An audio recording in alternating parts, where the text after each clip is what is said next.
Njeri është goditur nga një plumb qorë gjatë festimeve në Pejë të Kosovës, por goditja ka qenë shumë e rëndë për Shpresa Kastratin, pasi plumbi e ka goditur në kokë.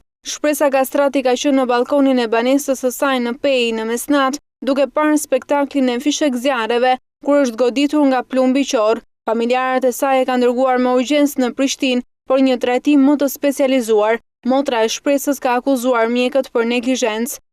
Motra është e shtrim këtu e kanë për prej peje, ka plumb kry, është plagos, është rënd, shumë rënd është.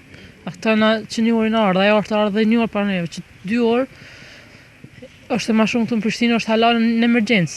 S'ka as neurolog, as që dëgjon, as një mjek, neurokirurg nuk është ardhë. Ata falen, jo njëherë as kallëzeshin kush është, tek me nxegja tem kush është, jo tash nuk ka këtu, është ja sa s'po si japi përgjigje, vetë këndush kur gjë s'po thatë. Por akuzat e familjarëve të Shpresës i kanë mohuar mjekët e Spitalit të Prishtinës.